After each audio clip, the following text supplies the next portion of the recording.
So good morning, everybody. My name is Robert Watkins. I'm city staff for the city of Charlottesville, and today I'll be moderating the April 2021 Charlottesville Historic Resources Committee meeting.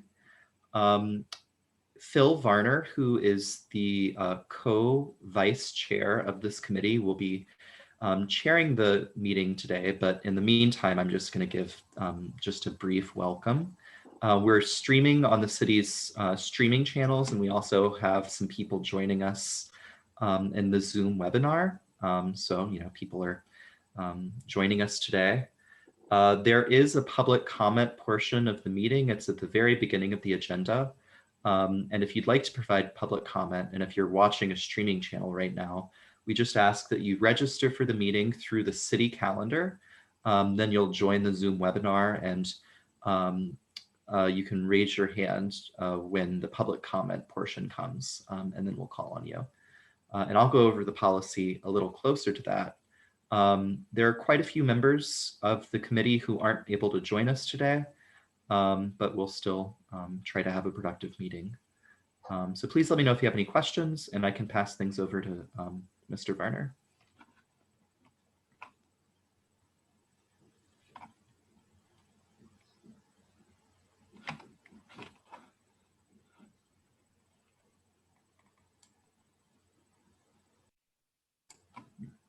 Are you with us, Phil? Muted. Oops. Can I just note while we're waiting for Phil that just a reminder that on Sunday there is an Ivy Talk on Zoom through Ivy Creek Foundation, again on the restoration of the farmhouse, and it's going to be very interesting. So just wanted to let people know it's at 2 o'clock on Sunday, and just ivycreekfoundation.org if anyone wants to register. It's free, obviously. Yeah, thank you so much, TD. Is that going to be recorded, Dee? They almost always do. I don't know that for sure, but I think it probably will. Phil, if you're having any issues, you can email me.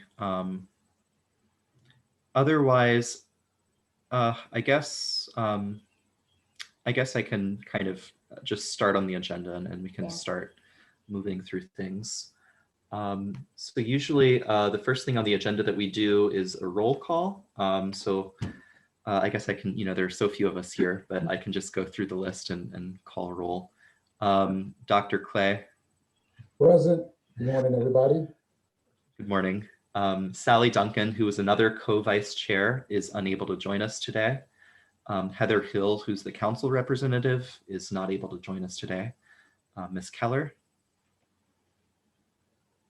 Thank you. You're muted, but we see you. So, Rachel Lloyd, who is the chair of the committee, isn't able to join us. Margaret O'Brien. Here. Jelaine Schmidt won't be here today. Kay Slaughter. Here. Dee Dee Smith. Here. Phil Varner is here, but he might be having some technical issues. Ellen Wagner won't be joining us. And then Jeff Werner is my colleague and city staff, and he is here. So one second, let me pull up the agenda. And then we can get started on things. So for approval of the agenda, are there any items that people wish to add or kind of rearrange on today's agenda?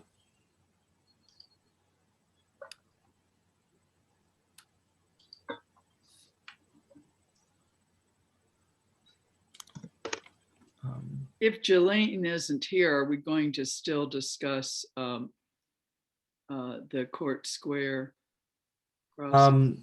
So I think we can provide some brief updates, but there's still some things in the works for that. And that's why lower down in the agenda, I figured if we're not able to have a productive discussion and make progress on that today, just because Jelaine isn't here and we're still working some things out, we can hopefully make some progress on the walking tour map as much as possible. Okay, so with that, I don't know, in the past, sometimes we've done kind of formal motions to approve the agenda, so we can, if you'd like, or, I move to approve the agenda as much as we can do it. yeah, thank you. A second. And I think we can just kind of, you can vote with your hands, all in favor. Thank you. Approval of the meeting notes. There were 2 sets of meeting notes, one from the 2nd February annual meeting, and then the second set of notes were from the March meeting. Are there any comments or revisions? Do we have quorum? I assume we do. 1, 2, But- 3, 4, 5. We have 5. Mm, 1, 2, wait, 1, 2. Well, there's Bill. We have 50%. Does that count as quorum? Sometimes it's 50 plus 1. I don't. I know. believe it's 50 plus 1. Okay. Well, so I guess we'll need Phil to vote on. Yeah, if we have Phil voting, then that counts. Yeah, I don't think I can because I wasn't there. Okay. We can. But we still have a quorum, even Yeah, if we still have a quorum. we Yeah. still have a quorum, he makes a quorum. Okay.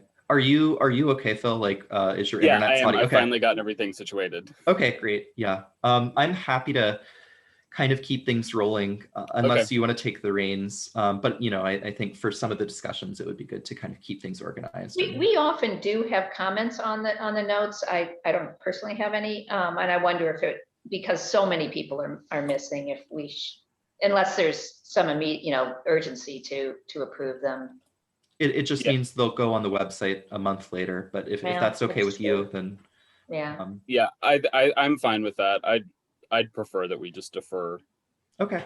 approving at least the February, if not the March also. Does anybody have any objections to deferring those? No, And if the public really wants to read that, I mean, the video is available and the draft notes are still available in the packet, so they can access them. Right. Okay. Additionally, I apologize for the technical difficulties. Was there some discussion on changing the agenda? So I was explaining that we have, Jeff and I have some just very brief updates regarding Court Square, but since Jelaine isn't able to join us and since so few people are here, I think that it's gonna be a pretty short discussion, but that's Okay. why I kind of set aside time in the agenda for just hopefully making some progress in the walking tour map. Okay. So, we can do that as much as possible. And then if you feel like adjourning earlier today, just because there's so few people here, I think that's perfectly appropriate. Okay. Yeah. Ms. Smith and Dr. Clay, would you be able to do an update on the walking tour? I noticed that part of the package, including that walking tour, but I wasn't part of that recent process. So Okay. one of the things I'd like to do at some point in time, if we can get together physically to be able to discuss it, deal with it, and address it. I think that would work out for me anyway. However, I know others are kind of concerned about COVID, and rightly so. But, if you're going to get some work done, we got to get some work done. Dr. Clay, since it's you and me at this point, although I'm hoping Kay will join us, are you vaccinated? Yes. Okay, and I am too. I'm actually fully vaccinated in a couple days. So we could actually, you and I could get together. The 3 of us, we'd have to actually, it'd have to be public, but just so I know this is important to you, and it's important to me too, but I was waiting for vaccinations. And then No problem. My second comfortable flight is tomorrow now. morning at 9 o'clock. It's- So What's I will that? be full. I will be full. So by the time we're able to meet, Yeah. we can wear, not only should we be vaccinated, but I wear a double mask. And But we're vaccinated. I will wear a Masks. triple mask. And But masks are fine as too. I've told people, I will yeah. still be wearing a mask into 2022. Yeah. Yeah. I Well, think we need to be. Okay, so respectful. pertaining to the agenda then, do we want to defer any walking tour Oh, discussion? well, actually, when I saw it on the agenda, although I thought we had talked about putting it away in summer, so I think we, Clay and I didn't really have a chance to, I mean, Clay, I'm not even sure I know how to get in touch with you personally. I mean, except through HRC. So maybe we can discuss that. But I did throw together some notes, just racking my brain to say, okay, this is where we were when, you know, everything stopped.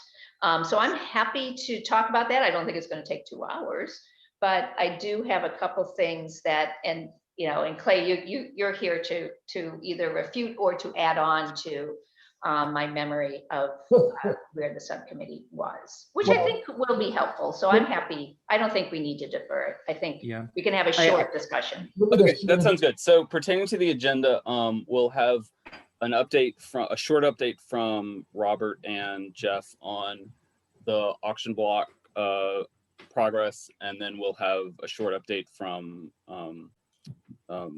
Dee Dee and anyone else who has any comments on the walking tour. And then I think that'll probably just be a relatively short meeting then.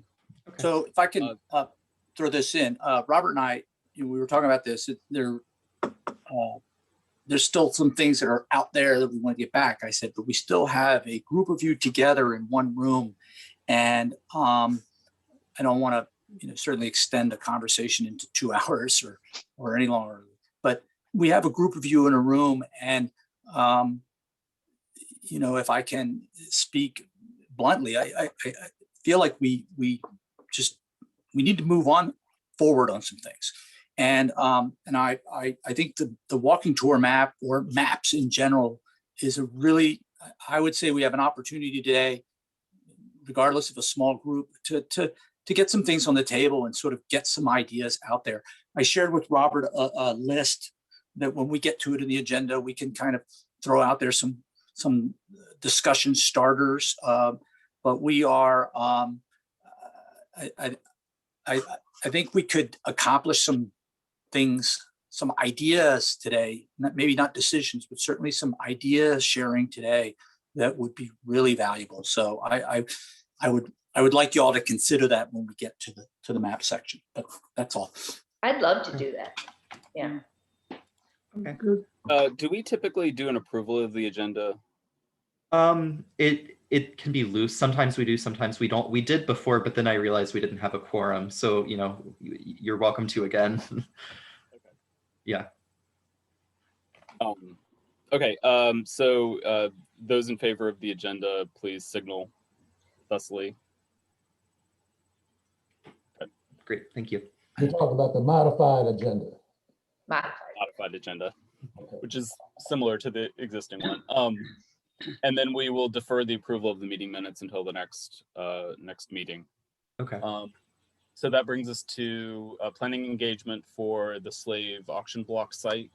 I guess Robert and Jeff, if you want to take over and give us an update. Sure. So at last month's meeting, just as a refresher, we kind of dedicated this month's meeting and next month's meeting to starting to plan descendant engagement for the Slave auction block site. And this might or might not include some sort of virtual engagement, deciding on the feedback that we hear from a few descendant and community representatives that we've just been in contact with over the last year. So Jelaine, just I think 2 weeks ago or last week, sent an email to 5 different descendant and community representatives who attended meetings with us in February and March of 2020, just to say, we appreciate your feedback and your participation last year. We're still planning to conduct this public engagement once COVID allows, but we just wanted to kind of invite you back in the conversation and meet with us either here at an HRC meeting or in a small meeting with maybe 2 HRC members, so that it wouldn't necessarily have to require a whole Zoom webinar on the city calendar.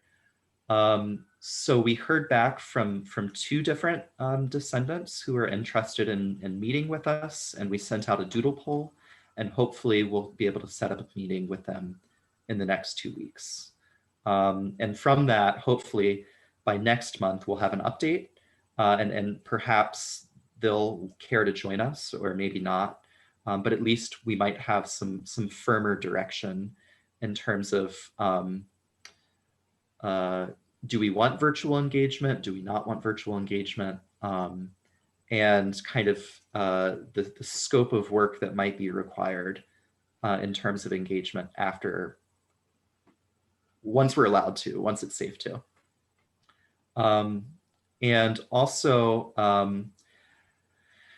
one of the kind of requests of Jeff and I last month was just to start getting a general sense of what a consultant, what the scope of work for a consultant might be for this type of engagement and moderating these types of public meetings. So we have reached out to Nancy Brown Towns, or Diane. Diane, Brown. yes, I'm sorry, yeah. And we're starting a conversation with her, but we're still pretty in initial talks. So, and this would just be to determine a scope of work, not hiring her or specifically a consultant, but just to get a sense of what it would mean to retain a consultant to moderate and kind of lead this engagement. So that's the update. I'm happy to, yeah, Dee Dee. Yeah, I just have a general question, and this, I've been thinking about this in terms of other, calls for input from the descendant community. Can anybody define how specific the descendant community is? And in terms of the slave auction block, is that community from here? Or is it very generalized to anybody who is descended from people who were enslaved in this case? I mean, who is the descendant community in general? Anybody know? Maybe nobody knows. I don't know. I feel like I don't have the answer for that, but when we were talking last year, or when the subcommittee was talking last year about the types of outreach that it wanted to conduct, I mean, I know that we were thinking, beyond Charlottesville, beyond Albemarle, people that might have moved elsewhere. We were thinking of reaching out to kind of networks of descendants that were kind of grouped together through Monticello or Highland. So that was kind of another kind of avenue of reaching out to people. So I think, at least from my understanding, it was a very broad, kind of conception of right. And it's a descendants. phrase now that's being used a lot, and I think we have to be very cognizant of who that who is included. And I think more actually to Ivy Creek, because we're talking about the farmhouse, and that descendant community has to be pretty closely associated with that particular site. And so in this case, I assumed we were talking about a much broader descendant community, but it is, I do think it's sometimes needs a little bit more explanation in terms of who we're reaching out to. So we're sure we're reaching out to not so everybody, but be inclusive in who we're reaching out to. Thank you. It's just something. Yeah, I certainly, and I don't mean to speak for the committee. I'm not a member of the committee. I'm just kind of trying to recall the conversations that I was a part of. And I'm sure that other members of the committee, like Jelaine, probably would have a much kind of more concrete understanding and idea of. I think she probably. Yeah, I didn't mean to put that on you. Sorry. Yeah. I just, it's a question. Sorry, Clay. I didn't mean to. I think she probably has a pretty good idea who she wanted to have provide some input on that process. I guess the whole situation boils down is it politically correct? And so you want to make sure you have a broad base of people who have centers of influence, because you don't want to come back and bite you in the butt. So basically it's a CYA kind of activity so that we're politically correct. Okay.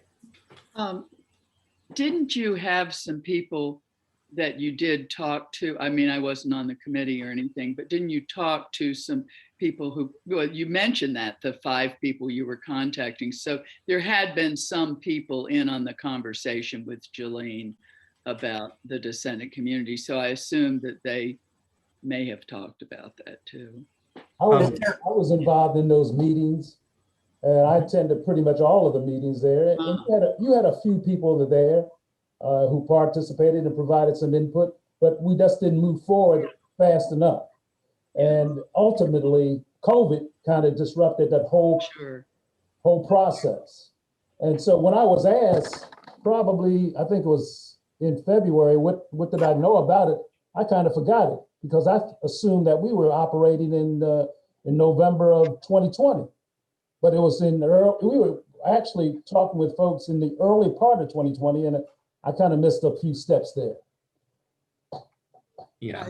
I think that we met in February, and it was a small group of people who self-identified as descendants, or people that I think primarily Jordy had reached out to. So it was a good starting point, and I'm like Dee Dee, I hope that we could be inclusive, but I feel, and again, I'd like to hear what Jelaine and others feel about it. And this group, I think just starting with this group, I mean, it would be my hope that we could cast a wider net later for people that are known descendants, think they're descendants, or self-identify as descendants. Yeah, the group that we,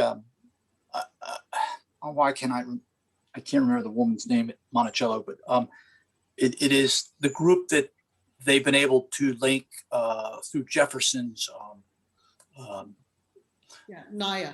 Yeah, Maya. Naya Bates, who's Naya. Right, Naya, yeah. But who's still very much, you know, interested in what's happening here. I think the thinking behind that was that the auction associated with the Jefferson estate and the enslaved from Monticello at that point in time was the largest known sale that happened in the Court Square vicinity that was associated with the tavern and not with the auction house. As if I'm remembering this correctly, and there isn't new information, I think the number was 135. So it's a very large number of people. So I mean that, and because so many of the Monticello descendants are known, that seemed to many people a good place to start. But it is obviously right. It's still a small crowd. Yeah, and I think I also, attended some kind of a session at the Northside Library well before the COVID shutdown, and there was discussion then about, you know, making sure that there's equitable representation among the enslaved descendants. It's not just the hierarchy of Monticello and the other really big plantations, but it's a broader community, and of course dispersed all over the world by now with several. But it's also a very specific community. And that's really what I was going for, is in my question is, are we talking about a targeted subsection of people descended from, slavery in general, or are we talking about, really people who are tied in probably, maybe, possibly to this particular site? It's just my question. It was just a question, because Monticello is a great example of how you have to show heritage to be part of that Monticello descendant community. This is part of what a good point to bring up. I think that Jelaine probably has a very precise view on this. Okay. That I think she can probably come up with a statement about what that means pretty quickly. Right. So we should make sure that happens, so that there's at least a concise statement about who exactly we are looking for and to what degree, and that gets that can be used as driving some of the engagement activities. Jenny? Yeah, I would like to ask if we could just keep track of this. I think it's a really important question, and maybe one we were starting to deal with in that meeting, because there was some pushback from people who are known descendants of the enslaved community here in Charlottesville, Albemarle and vicinity, that this was being handled by people who were not from here, sort of i.e. people who were associated with the university. So I think we need to be sensitive to that as well. And then as a committee, we're facilitating this conversation, but we don't own it. I will, I'll make sure that it's featured pretty explicitly in the meeting notes, and we can kind of pick back up at that question for future meetings. So, Okay, Robert or Jeff, do you have any additional notes on that agenda item? I don't think I had anything else to update you with, unless Jeff, unless there's anything else news that No, Jeff has. I Yeah. just say, Dee Dee asked a great question, and I think, it's a similar situation we had with Penn Park. And I think that what the group can do as a whole is to establish that we're making an effort to reach out and invite comment as much as we can. I mean, there will always be those who say, well, did you talk to this person, that person? And then we sort of get into that paralysis or analysis paralysis. But I think that a good faith effort to get the word out, to invite people to engage, but it and also make clear it's simply impossible to track down who all of these people may or may not have been and who their descendants are. I think the guy that spoke last year at the meeting we had at Gordon Avenue Library really, sort of how he put it out there, some of the ideas, and I think they're reflected in Robert's list. But this is where I think sometimes I feel like in Charlottesville we just got the question, well, have you talked to this person, that person? As long as we make a commitment to as much outreach, and I guess we could always invite the national media come in, and it could broaden it, but we don't want to exclude intentionally. So make sure we don't do that. But that's how I see it, and it's going to be hard work. But that's hopefully when Robert and I have conversation with Diane, maybe there's some ideas that she can share with us on that. I think it's really important that we start to have that dialogue about how inclusive or exclusive and defined this is going to be. And that's one reason why I sent I mentioned in an email about the use of the word block. And I'm not part of this community to the best of my knowledge. Could be, since I've had ancestors living in this vicinity for centuries. So maybe culpable on various sides. I would hope, and this is just me, I would hope that this could be a memorial place for the enslaved of our vicinity, because it's going to be very difficult to identify all of those. And then particularly knowing about the Monticello sale being associated with the tavern and not with the auction house. And I can't believe that there weren't other auctions that happened in the vicinity of the courthouse, on the steps, perhaps, on the street and in private homes, and on, it would be kind of nice to be more inclusive, particularly because the sales, wherever they occurred, would be recorded in the courthouse. But, I'm taking a sort of documentary historian approach to this that may not be acceptable to the community, but that's where I'd like us to start. Because it would cast a wider net and would provide a focus for many people, including those who haven't identified yet where and who their ancestors were and where the points of sale and transfer were. That sort of gets into also what the meaning of the word block means. Are we referring to a physical stone, or are we referring to the courthouse square, a block of streets? And I know Jeff has sent out a couple months ago a map of the known recorded sale locations, which happened over many years, and not just not just at one place or one time.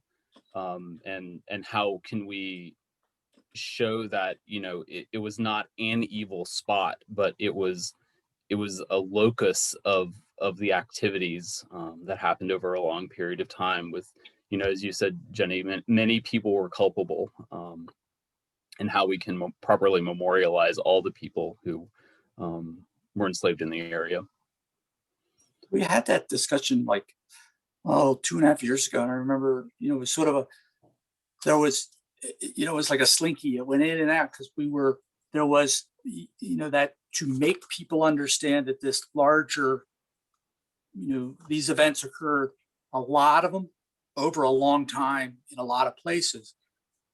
And then there was also that there's something in the community memory that is anchored or latched onto this slave auction block site, you know, that it gives at least a precise location that you know, we can point to, it happened here. I mean, I've got some ideas on that, but we can, I think, talk about when we talk about the whole Court Square thing, because we do know the other locations. We know the dates of them. Some of them, we have the transactions. We may very well be able to kind of almost say, at this site on this day, these 7 individuals were bought and sold, and they were, you know, that'd be a powerful way to do it. But so, yeah, the idea of a block, Court Square, or the stone block there at number nothing. I think we've not argued. We haven't really come down solidly on that, but Yeah. both were right. I have some concern about fetishizing the block Mhm. rather than disseminating an idea that this was an all pervasive practice that affected every inch of this landscape, really. Okay, does anybody else have any discussion on this topic, or we will go on to the walking tour? Could, Oh, yeah. yeah, I just wanted to, I don't know if everybody's familiar with this book. It's called Issues in Preservation Policy, Preservation and Social Inclusion. And it's a collection of papers that were given at a conference. And it's also available online, and I could put the link in the chat. So I think for people who are white, it's not terribly academic. Many of the people are practitioners, and I've been finding it kind of helpful, and it's much broader. It's not just black and white, it's also Asian American and Hispanic and LGBTQ. Anyway, I just like to recommend it, and we might even sometime have a book group or something and have a discussion about it. So I'm going to add that to the chat. Yeah, I will say we have a new member. Oh, I'm gone. We I can hear- hear you There, and Jeff. see you, Oh, Jeff. okay. You're still See you and here. hear you, Jeff. Everything's frozen. So Don't freaky. do anything embarrassing. We have a new member of the BAR, a young man who is a graduate VA school, architectural history. He's a person of color. He's written extensively about his experience relative to design and preservation. And so we're really excited to have him joining us on the BAR and hopefully, and I expect he will bring a perspective that I think will be healthy and that we'll benefit from. So just an announcement of a positive. Right. Okay, so the walking tour map. Do you want me to start off? Sure, That would be Dee Dee. great. And then I have when you're done, I will certainly not to rush you, but I have a PDF from Jeff that he put together, and I'll share my screen for that portion. But great. feel free to go ahead, and if you want me to share my screen for anything that you might have, I'm happy to do so. Okay. Let me just, I have this on my computer, so I just have a quick. So basically, and maybe Robert, what you're going to share is, I don't know if you have a copy of the current map. Exactly. Yeah, good. Why don't you go Right. ahead and share that? Just to show the sort of the scale that we're dealing with, and That's you know, good. so ignore content.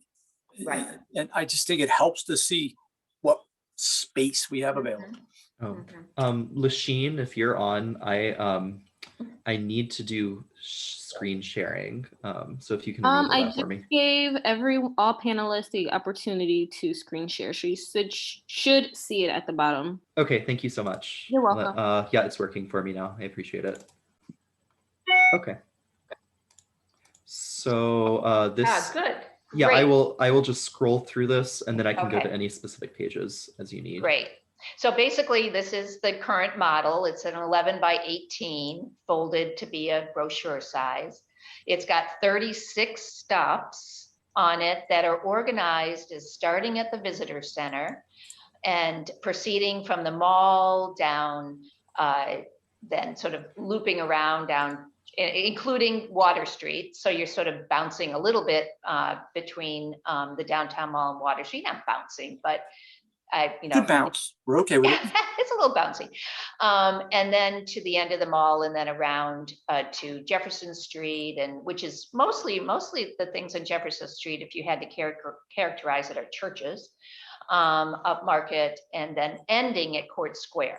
So what we talked about in the committee is, first of all, do we have too many stops? And are they organized into non-chronological or non-anything way. So should we, think about not only how many stops we have, but then of course, what content do we include? Of course, the conversation went to being more inclusive of African-American history, whatever the design of the stops is. Should we put any more context into any of these stops? And actually, I'll go back. I think our conversation about the slave auction, auctions of people, enslaved people, and Court Square is really going to speak a little bit to some of the ideas. Should we break it up into distinct geographic sections such that you could take little mini tours? But then you could also focus more on themes or even eras. So, obviously everything starts at Court Square historically. Do you focus more on a certain era in Court Square? And then historically, chronologically, it kind of moves over to Main Street, which is the downtown mall. And anyway, that was just another idea thrown out there. Of course, the opportunity to talk about Vinegar Hill with the new Vinegar Hill Park at the end of the mall was a big topic. Should you include West Main Street at all? I mean, there's another huge thing, but that's expanding, not contracting.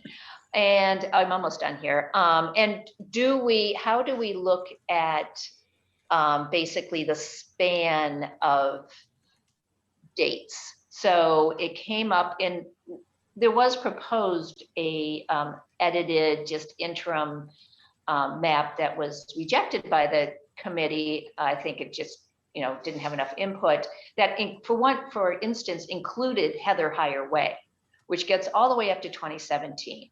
And so do we want to do that? Do we want to go from 1762 to 2017 or 2021 or whatever? I mean, that's just a question. These are just questions is in this map. We did also talk about whether or not we had more than one map. So do you have a map that is just focused on the African-American history? And that's it, because there's plenty to tell. I'll be cramming it all into one map. Not that you would not include that in your generalized map, but because it's, there's so much interest right now in that theme, do we do another one? So Clay, you want to add anything? That's a real broad brush look at where we were headed. Well, you pretty much covered it. What I remember the last time we met, and I've only been serving on that committee for a limited period of time, the discussion centered upon generally location, as we want to redo this map, location, And the other thing had to do with classification, whether we wanted to use historical values to prioritize what we want to include on the map, on this walking tour map. So those are the two items that stand out to me that are real relevant in terms of our discussion. Right. And, you know, I think it's worth looking at a couple other models of maps that have been done relatively recently, one of which is the Star Hill and Union Ridge map. I don't know how many folks are familiar with that one. It's, you know, I actually have it. I don't have it digitally, but I do. If you want to see it, it's here. But and it's much bigger, actually. Oh, it's not much bigger. It's just bigger. It doesn't really.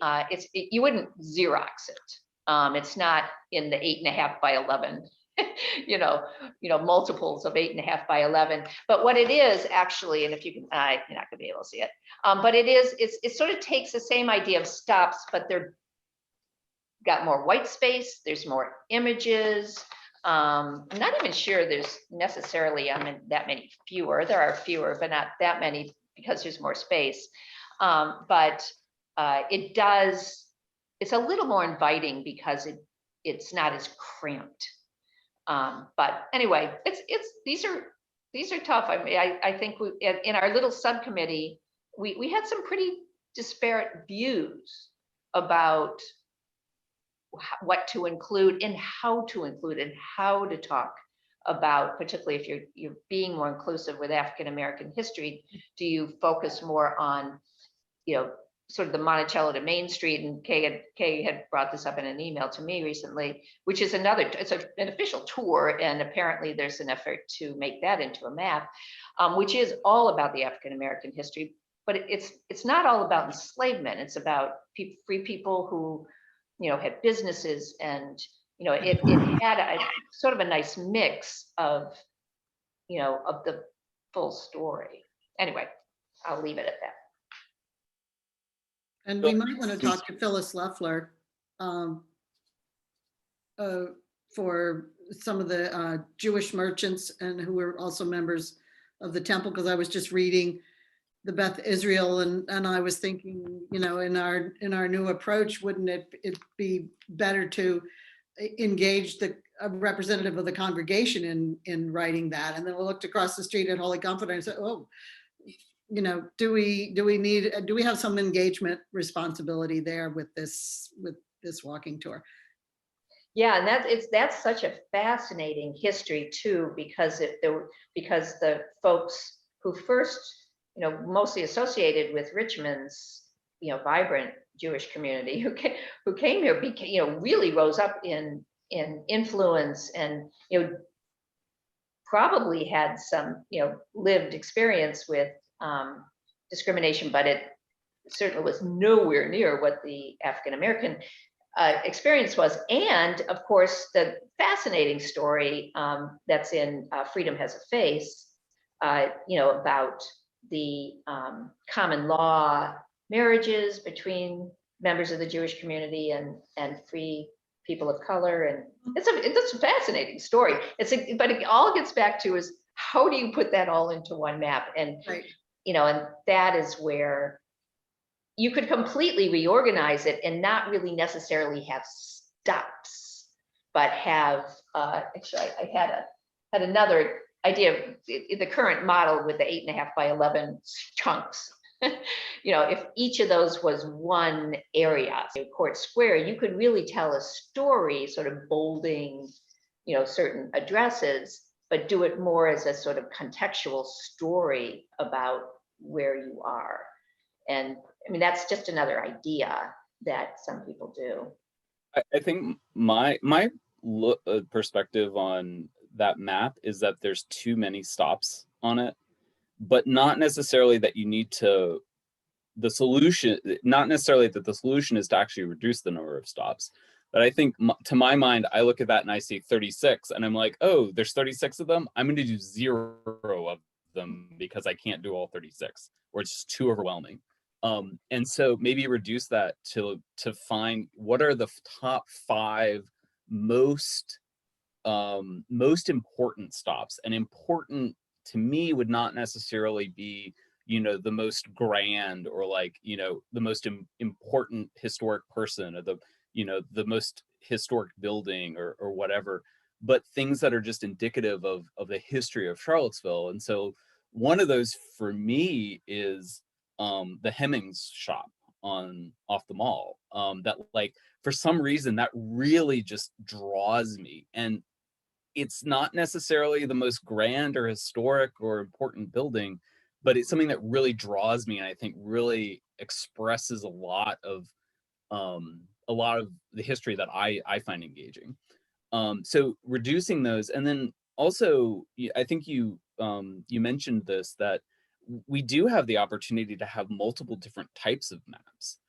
That we could have one main map that, you know, drew out this sort of primary tour through downtown, and then have other specific ones that maybe focus on different aspects that people would be interested in learning more specifically about. And that could either be the African American experience, the Jewish experience, for architectural, any of the other commercial, whichever aspect of it that somebody who's interested might want more information on. And so I could see somebody going to the visitor center and getting the main map and then saying, oh, I want the African American experience map that goes into a lot more detail on those sites.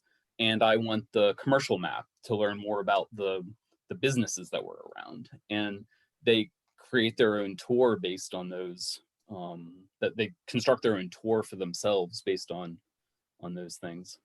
Well, that's an interesting idea. And I mean, and sort of expanding on it, if you look at you're looking at maybe the 5 most important stops, but do each of them represent a much broader theme? And so you use that site to talk about African-American business, people who own their own businesses and who, you know, made a life. Because what I think we have to avoid, and I say this because I was so guilty of it sometimes at the Carr Greer farm, is not saying, oh, look at this amazing person, as if there was nobody else, as if this person was extraordinary and wasn't in the context of a much, you know, broader time and era. And anyway, I love that. I love what you're saying, Phil, in terms of really kind of shaping more of a story. Yes. Than just individual stops that go all over time too. You know, this is 1700s and this is, you know, 1900s.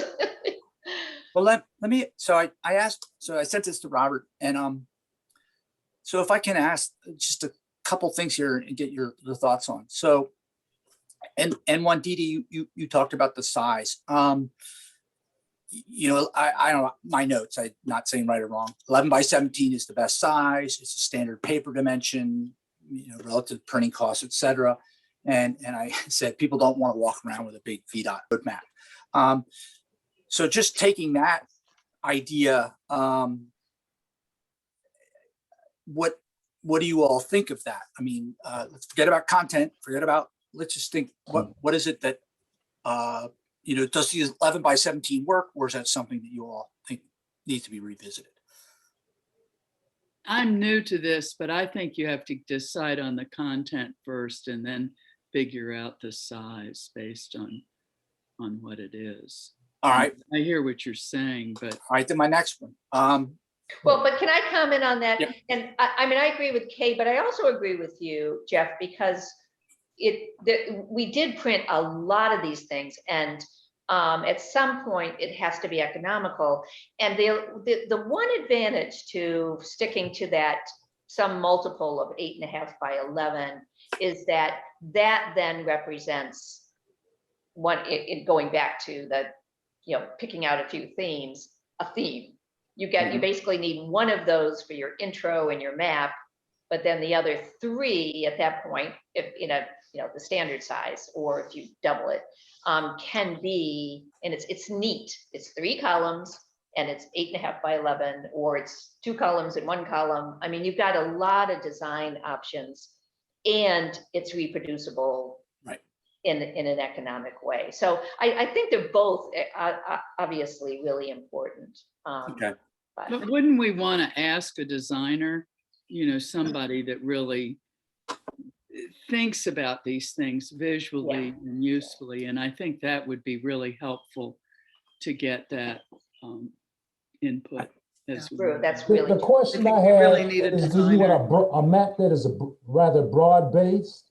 Or do you want a map that's broad-based and you have subsets? Yeah. So do you want a map that is integrative? Or do you want a map that is exclusionary? So that's the question I concerns me. And you also always have to think about who's your audience. Yeah. Yeah. Someone's not going to take 5 different maps, but, or maybe they will. And I think that's another problem with this reproducibility thing, is that a lot of people took that map, but how many people took the tour? Because you're in the visitor center, it's free. How many of us have been at the visitor center and just like start picking up those things, but you never actually go there. So, who is the audience, and how do people behave? And I don't know if that's helpful or not, but I do still like the idea of it being, people can go to a geographic site if you pick it and have a small tour, or you can do all 3 of them. I'm sorry, Margaret. Yeah, I was just going to say that I think we don't have to be controlled by this, but we shouldn't lose sight of the fact that a lot of the people that are going to be getting this material are visitors to the community who may or may not be interested in getting a whole lot of bulk. They're sort of looking for something that can be accessible to them fairly quickly, that is good information about the community. And we should be striving to get something to them fairly quickly and accessibly that is good information, that emphasizes the things that we want to do. I like Phil's idea of perhaps having one, and I think we should have at least one document, piece of paper, if you will, 11 by 17, or something that's easily handleable, that is a comprehensive view of the area. And within that, and certainly we should reduce the number of stops that's on that document that we've had before, but to choose, as several people have said, 3, 4, 5, 5 sounds like a good number, maybe even a few more of themes that we want to emphasize that can be covered on that initial comprehensive thing, and then have things available that give more detail about those areas for people who may want it, whether they're visitors or whether they're some of our own population looking around for the umpteenth time or the first time or whatever. But you said, you hit the nail on the head. Get something available. And Robert and I, we've been in conversation with the folks at the tourism, and it seems to be 2 main groups, well, 2 main uses of these maps. One is they provide them for when people, one of the things they said is when people are doing weddings, they put together packets for the people coming to town and they ask for a map. So it goes in there. And you have the conference people that are always filling the Omni. We know who they are because the ladies wear high heels, and who wears high heels on the mall. And but they're, so that group. And then there are those that come into the transit center and ask for them. And I can tell you, living downtown for the last, and working downtown for the last 20 some years, I see people walking around with these things. So I know they use them. So those are sort of the 2 groups. They're given by people to encourage people. They're given by people who ask for them. But we do need to get something out there. And that's probably the complaint. So that's a good point about size.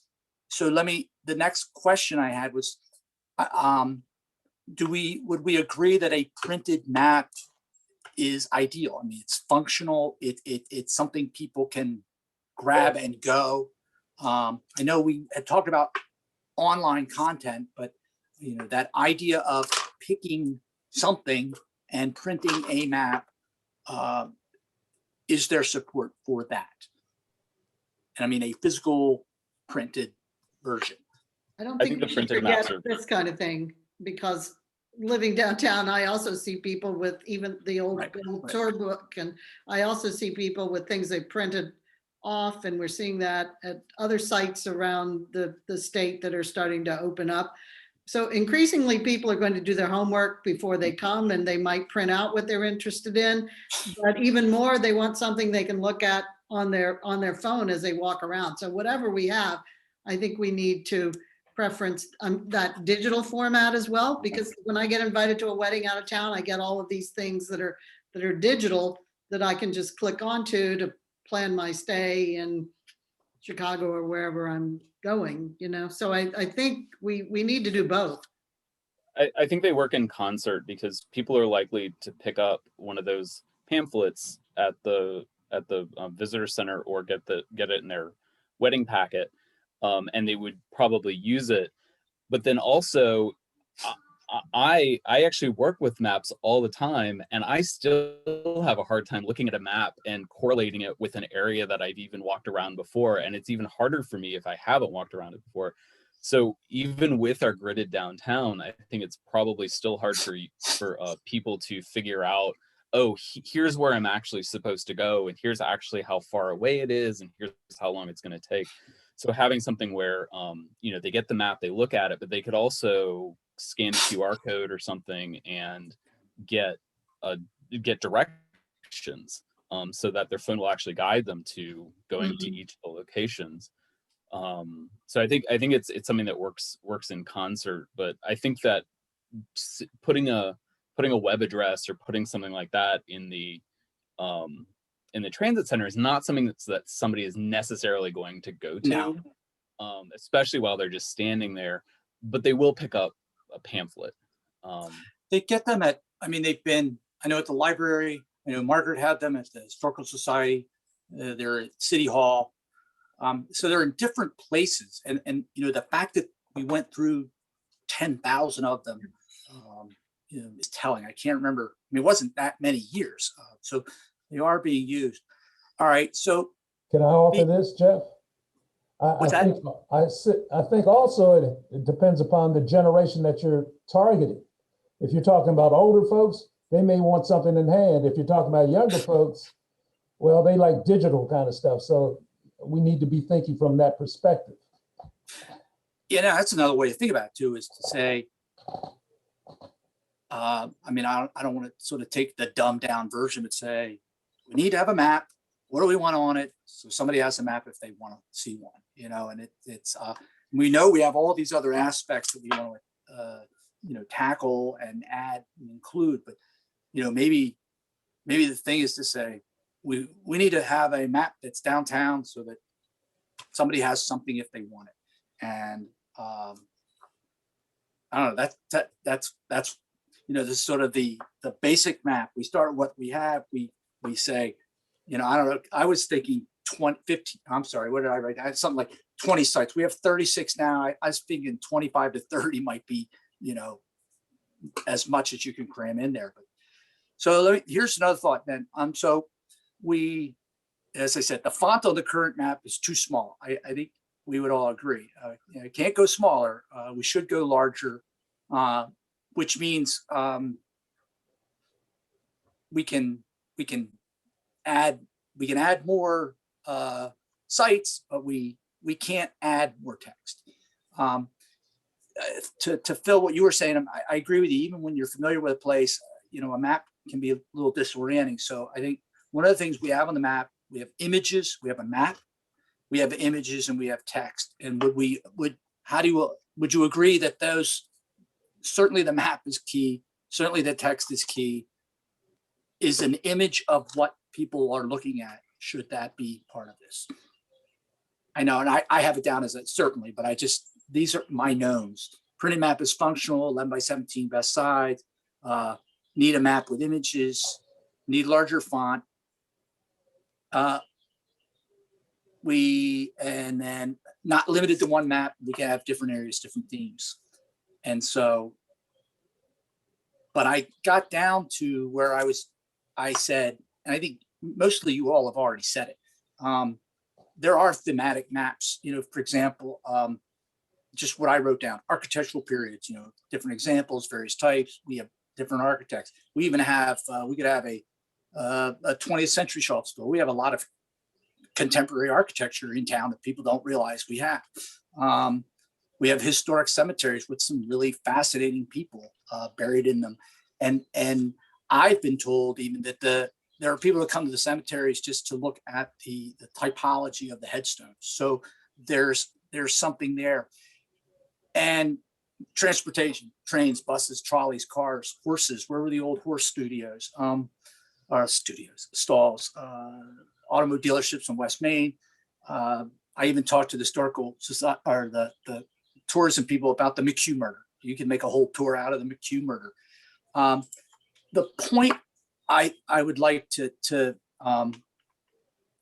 stress in the themes is that we find things that we, the committee, can present what's known.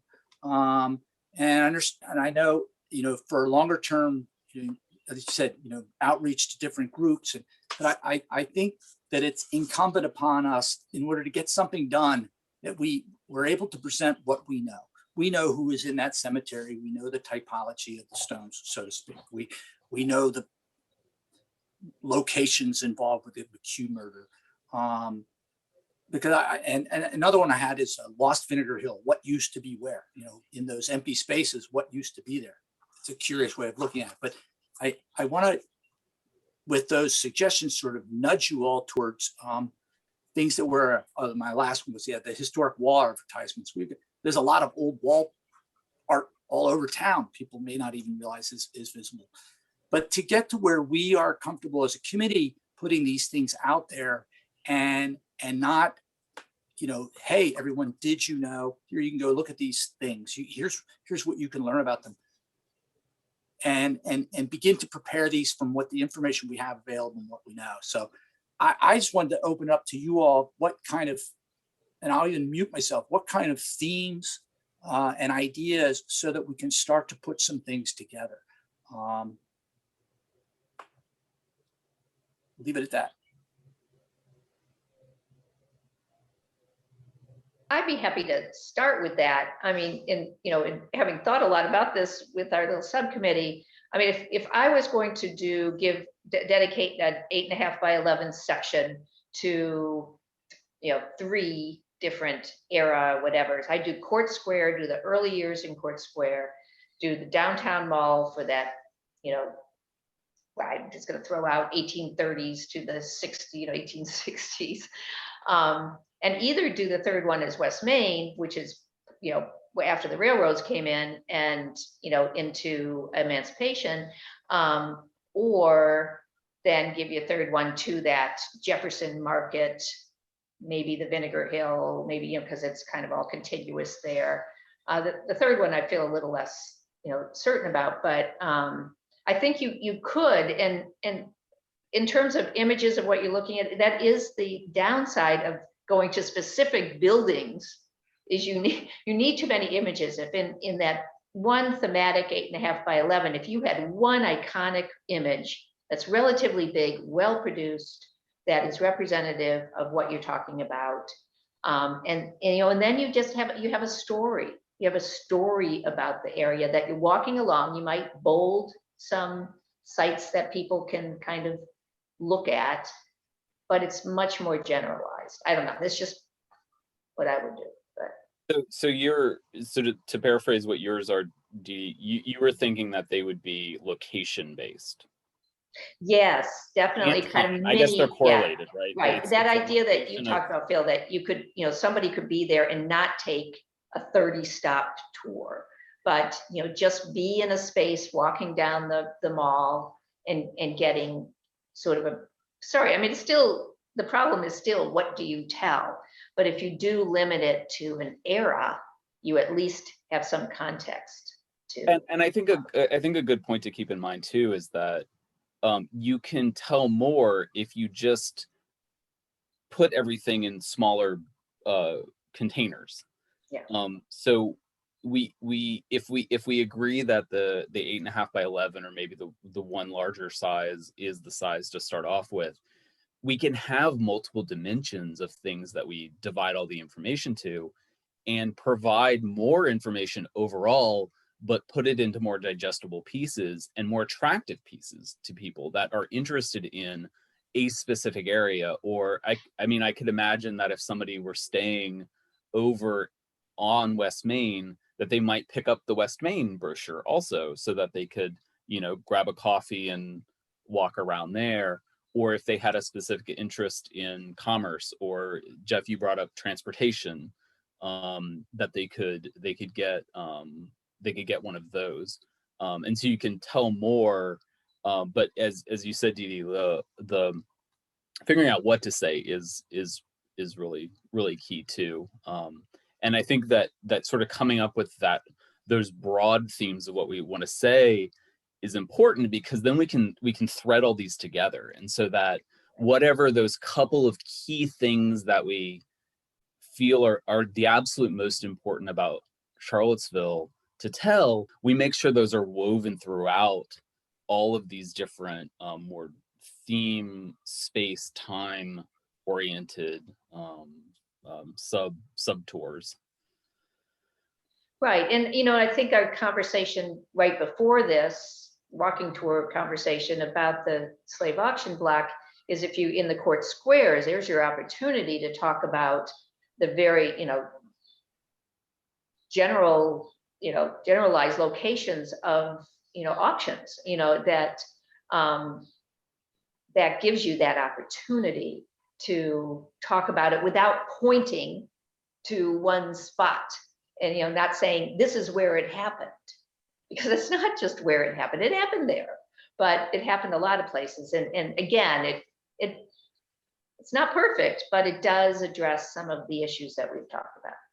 Yeah, one of the things too, and I know I've said this earlier meetings, you need to really be clear to people that, you know, you're looking at a building or you're looking at a site. That doesn't mean you knock on the door and ask for a tour. All right, so these are great ideas. And I mean, that's like, have something else that you wanted to. Well, how are you gonna get, we need to say, all right, we're gonna put together a list of this. And because for 2.5 years, we've talked about, if people want to do this, or people are, we know we have some good ideas. How do we get to some maps that we can start putting out there? Yeah. How do we Could get ask- I couldn't understand you. How do we get to where we have maps that we can put out for the community to consume? In a timely way.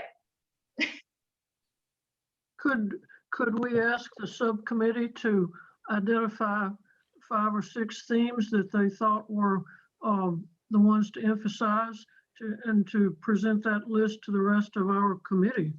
And at least might be a first step. But for you all to identify what you thought were the major themes that should be emphasized. And I later. think that's a great idea. Yeah, and again, I would say if we consult with the designer, we can figure out how to make different kinds of maps, or take, even if you were not adding on West Main Street, using the map that we have, but how to put that how to use that in a way that would be attractive and would fit those goals of focusing on places. And some places you could have just identified without anything much about them. You know, some of the churches, you could just have the church that somebody's going to walk by and the date of its founding, you know, which would be interesting, and you don't have to know a whole lot else. Anyway, I think that it could be done but I think you need to let a subcommittee or a smaller group work on it and bring it back, like Margaret was saying. Well, I think that I always feel it's easier to work with something that someone has at least constructed as an initial outline or as a suggestion. Yeah. And, you know, you can have lots of further discussion from that, but to have an initial outline. Which, by the way, I've asked Jeff and Robert, but I'd really like a hard, something that I could copy of this, because as a newcomer, to this committee. I just can't read it on my computer. Do you have a copy of the original ones? Is that what you want, Kay? Because I've got one that I can. Yeah, give you. just whatever you've been working with. Yeah, the one you were showing, if I could just get one that I can get printed out. Yeah, I think we're down to the few that remain are behind plexiglass for protection because. Well, I'll get you one, Kay. I've got two. I know I was looking and I've got two of them, so I'll give you one of them. Yeah, the one that we looked, I mean, I have the ones from Jefferson School, but I don't have the one the city did. No, yeah, I'll give you the one City did. I've got a lot of the Jefferson School ones, if anybody wants one of those. I think So Kay I'm said not- something really important about not having to have these little blurbs about things like the churches. And maybe those are sort of grounding points because they're spaces that people can identify. They know where they are if they're just called out on the map with the name or a title. And then there has to be some relationship between, I don't know, if it's 5 places or 15 places on the map, that there's something visual or experiential when you get to that place. And that would be my concern about doing Main Street through the 19th century, because most of what you're seeing is early 20th century or now 21st century interventions and inclusions on and around the mall. But I think we could do something that's really interesting and kind of dynamic. Because again, like so much out of this committee, this is grounded in really antiquarian thinking, and we don't have to go with that. You know, where do people go, and where do we want people to go, and what's the story we want to tell about Charlottesville? And people do want to relate to something within their collective memory and experience. A lot of people are coming to Charlottesville now because they know about Charlottesville because of the events of 2017 and controversies about monuments and those kinds of things. And then there are other people that are returning because they went to UVA, or they're coming because they've done Ancestry and they know that, you know, this is where some of their forebears started out. So I think we can do something really good, and we kind of just need to get away from this old list of things that don't necessarily relate to today at all. So I guess the question is, who wants to be on, Clay and I are on this subcommittee. I know Kay, you've expressed some interest. So let's get some more voices here. Who else would like to be on it? Because once we have 3, we can have as many as we want. I mean, just because then we're, you know, we need to be careful, and we need to do things the right way and the, you know, transparent way. So we can talk about that. But if, you know, it could be us 3, that's fine. I mean, And I'm, we you know, only I'm have 10. happy to do what Margaret suggested, and, you know, just sort of, let's collect these ideas we talked about today. Let's put them in some way that the committee can look at them and get it rolling, you know, if by the next meeting, we could really make some firm decisions, then, I mean, writing is always, I mean, it's the biggie. We can get the design, and then writing and being inclusive of everything that people want to have included is going to be the toughie. But I'm totally with Kay that you've got to have a designer at some point, not at the end, but who can guide you to the way people, you know, look at these things. I mean, that's so invaluable. The way I would characterize what we've discussed is that we need to do 2 activities. One is we need to expand the entire list and not simply try to, you know, do a 1-to-1 replacement with, we've got 36, so we want to add this thing, so we got to remove one. But we expand it to however many, and then maybe we remove some. I know there were some notes in that spreadsheet that some of them should possibly be removed. I know a few of them were churches, so maybe there's a separate category for just I forgot what the term you used, Jenny, was, but that ground points. Yeah. That where it's like a location, but it's not necessarily something that we want to have a lot of information in. And so there's the expansion of the total number of things, but then also the distillation to 5 maybe, that we want to see as the, I know that there's probably a good word for it, but I can't come up with it right now. The 5 representative locations that we could have it for a main map. Areas, you could have areas where you're telling the story of that area that is important. Or geographical themes.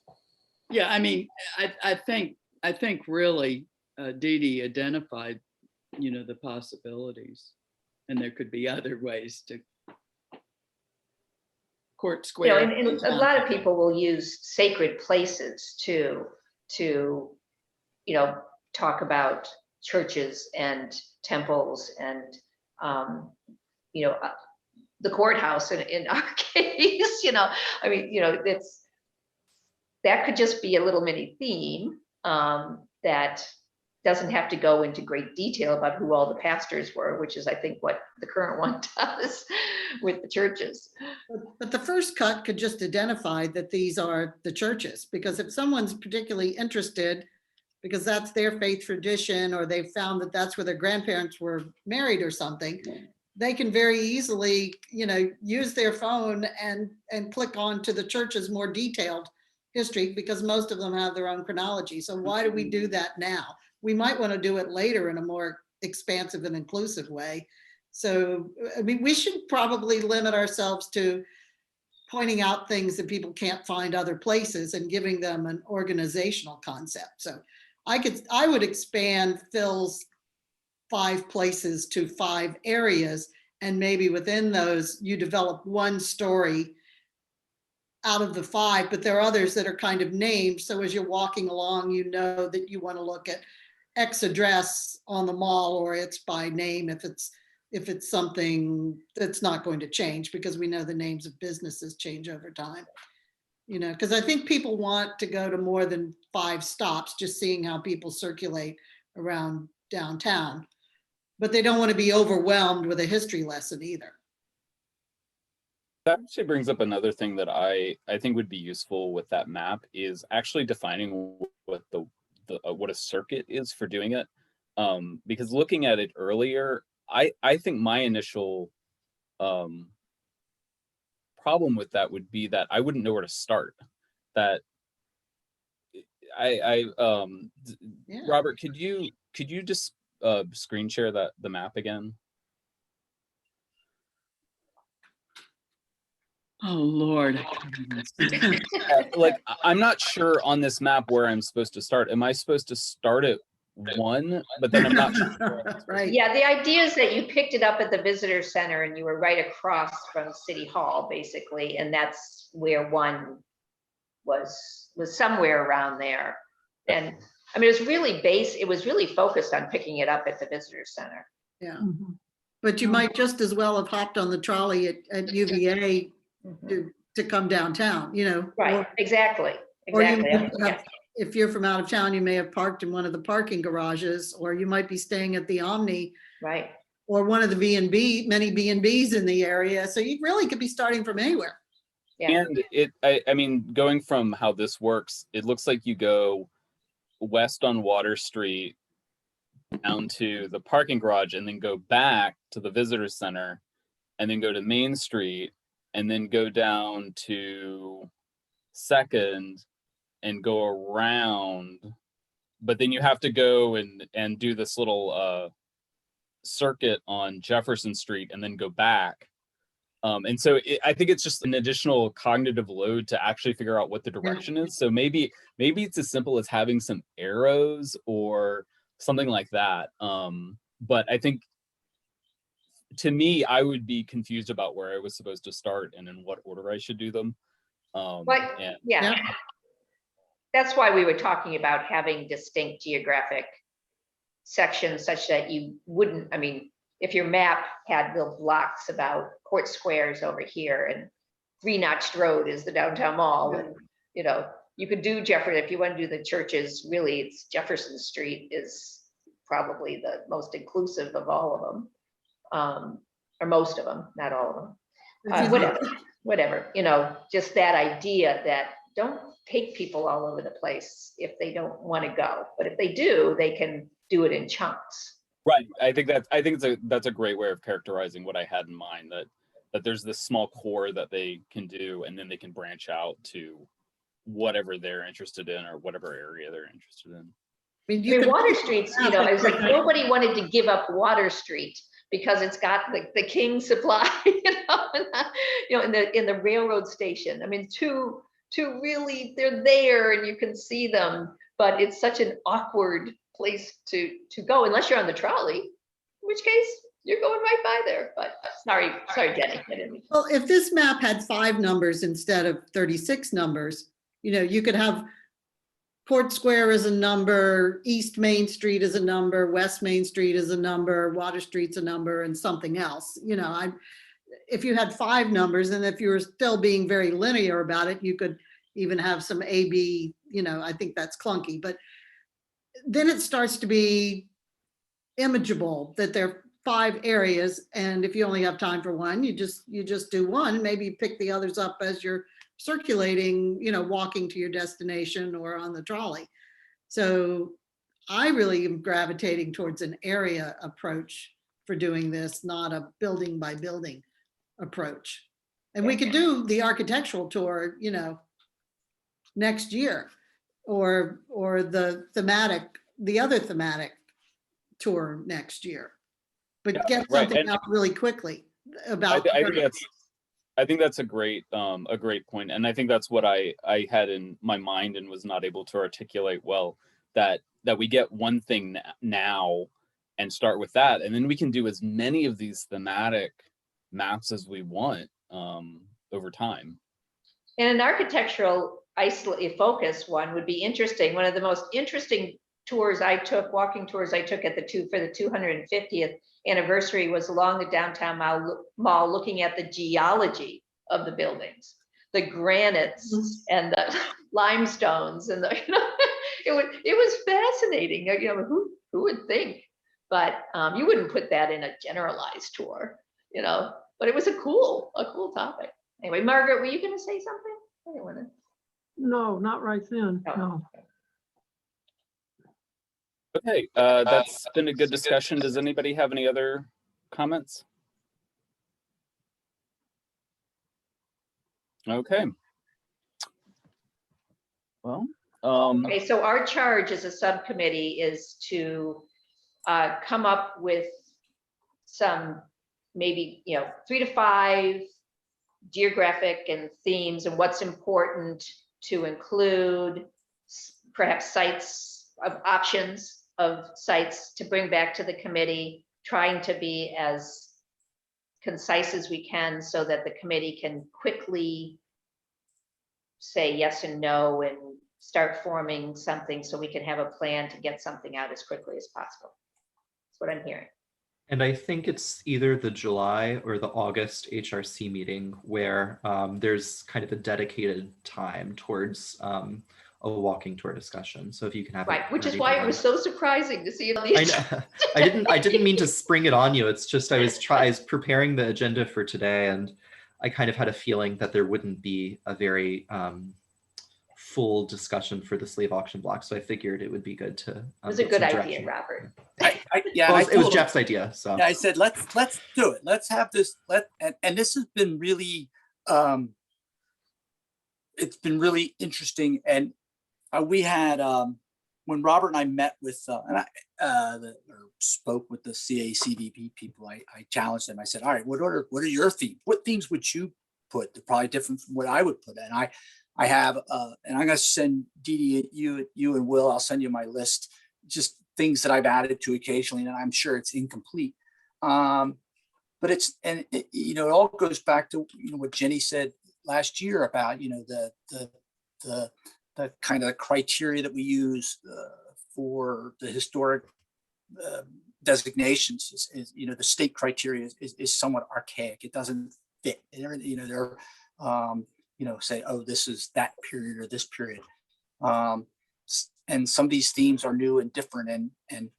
But now I wanted to have this discussion. I guess I'm just going to emphasize it again. it's up to us.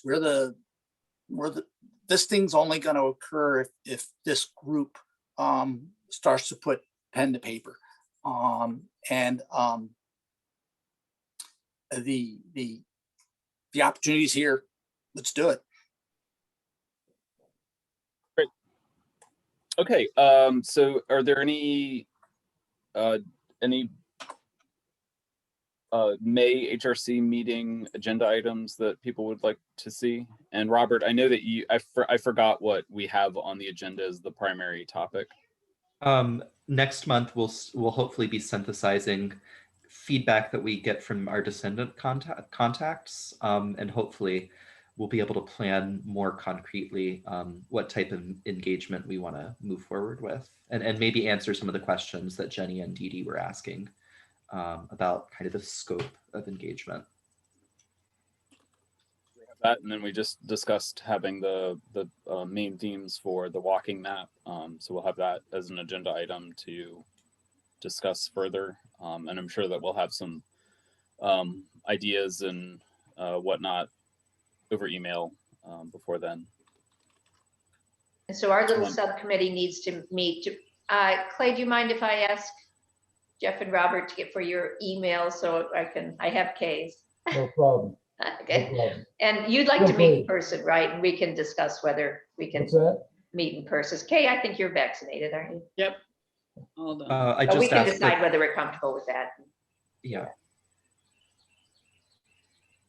I think we should assume that no one is comfortable, because I feel uncomfortable being put on the spot. Not that I'm being put on the spot right now, but I think until we progress to a period where everyone is pretty comfortable, we should ask people rather than just assuming that if you're vaccinated, you're comfortable. No, I agree. I'm stuck by a little subcommittee, and I said, we'll ask among ourselves because if anybody's uncomfortable, then you're right.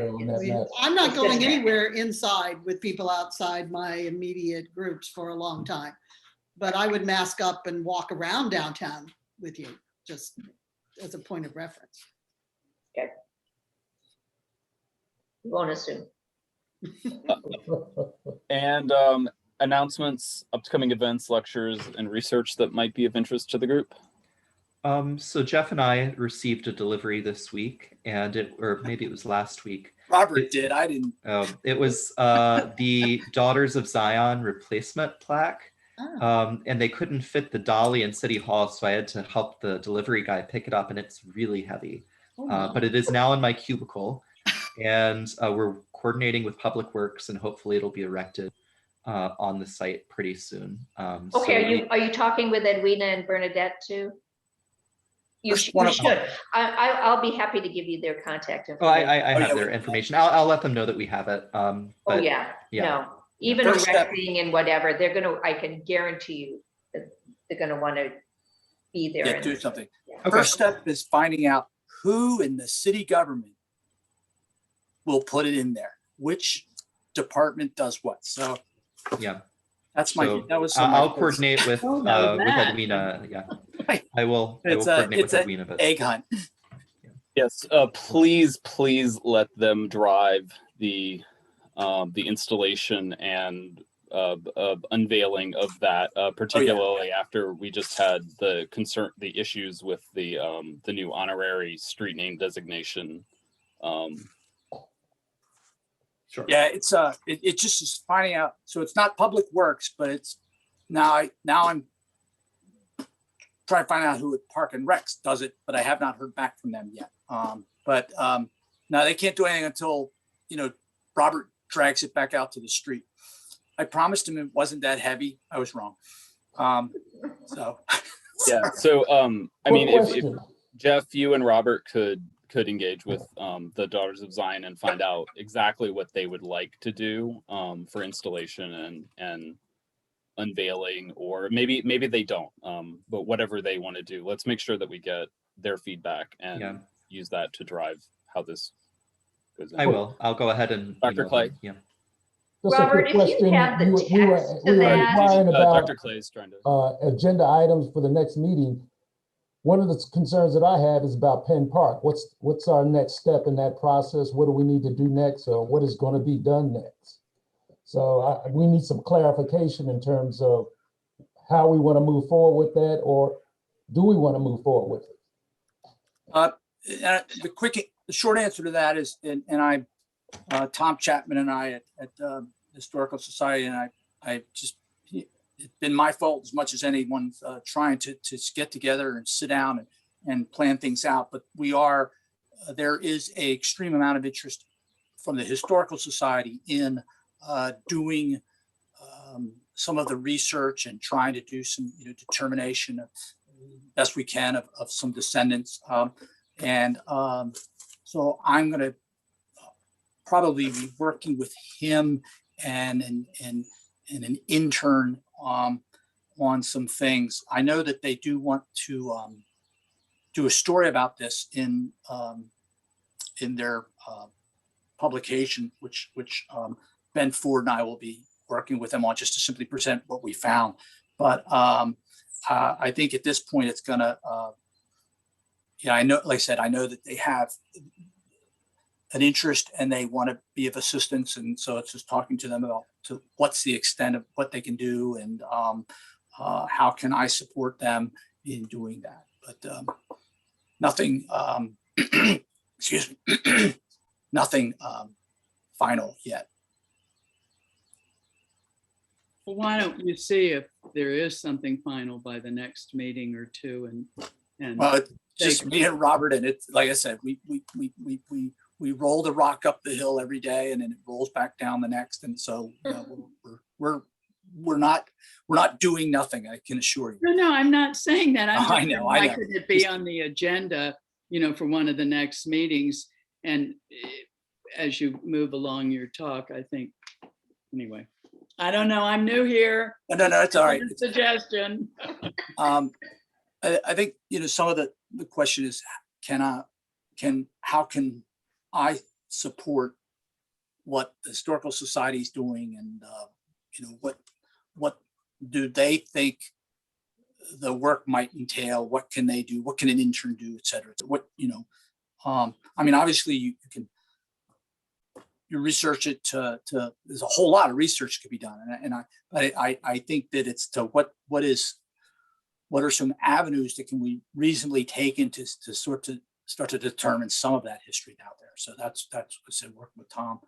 I wanted to also, two things that are coming up.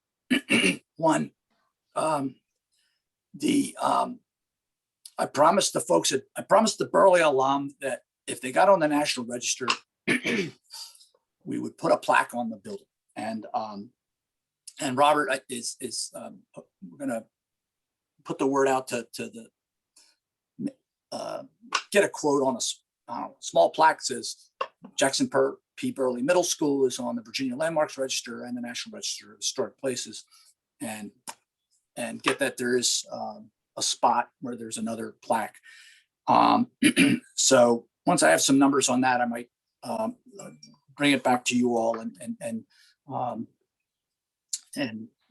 know, hopefully it's only a couple $100, but we can fund that. And then working with Jimmy Hollins over there, they want to erect the state marker on the corner. So they're preparing the application. So I'm just working to get the city and county okays on that. But the next deadline for that application would be June 1st. And I think they're really hoping once, sort of everything with COVID breaks loose, that we can have a celebration at the school and unveil a marker, unveil a plaque, and so we're hoping something can happen sometime in October. But so there's some neat activity going on behind the scenes with that. And the other thing is that Robert put together a grant request to DHR, and it was nice. DHR actually reached out to us and said, "We know you guys want to do something on the mall. How can we work with you?" So they have there's two types of grants that we do. One is traditional one where we ask for money, and then we have work with a consultant. We did Little High, Rose Hill, et cetera. This is where we work with DHR, and it's through their, they manage the project. And we allocate some funds towards what, the work that they contract. So the request is in, and that is to do sort of a first step in that cultural landscape study of the mall. And because the funds are very limited, it'll probably, we'll have to do it in 2 phases. Robert, can you just want to touch on that real quick and just, we don't have it yet. You probably won't know for a couple months, but you just lay out what the plan is. So the cost share grant, they tend to be like in smaller amounts. So we decided to apply for the grant phased over 2 grant cycles. And the first phase, which is the phase that we're applying for this grant cycle, would be just a historic survey of the downtown mall, specifically the 1970s architectural components and kind of the landscape components, and also a conditions survey as well, to just kind of see what conditions things are in. And that would be accompanied with a survey report. And the next year we'll apply again for the same cost share grant. And that would be to work with a consultant to develop a maintenance and management plan for the downtown mall. So these 2 kind of phases, the survey and conditions survey and the management plan, it would be a really robust kind of series of documents that would be phased out over 2 years. Can you clarify, Robert, is this is the mall itself, like the floor of the mall? We're not talking about buildings, right? No, because we're exactly the Yeah. scope of work is the Halprin design or the Yeah. Halprin design. Yeah, I just wanted to clarify that because I think we're so used to saying the mall as a place, including all of it. And so we've been talking about this a long time. Yeah. So Yeah, it's- so let's add this as People an understand agenda it. item. Let's it's a add this as an design. agenda item in the next meeting and have some more discussion about this this Okay. concern. Yes, I'd like, if we're going to have it as a discussion, I would like to know, does it include the maintenance of the trees on the mall? So to answer that, No, we need No, I we can need to answer put that. this as an agenda item in Oh. the next meeting, Yeah. please. Yeah, I'd like it on. well, then I'll email you an answer that'll make you happy. Good, okay. Do we have any more announcements? Okay, and with that, I guess we'll conclude this meeting of the Historic Resources Committee. Thank So you much for a Phil, short meeting. I know, I was Yeah. wrong. Thank you, Thanks, Phil. Phil. Thanks, Phil. Have a good I'll day. talk to my subcommittee about meeting soon. Yeah. Bye, Good enough. everybody. Look forward to hearing from you. Okay.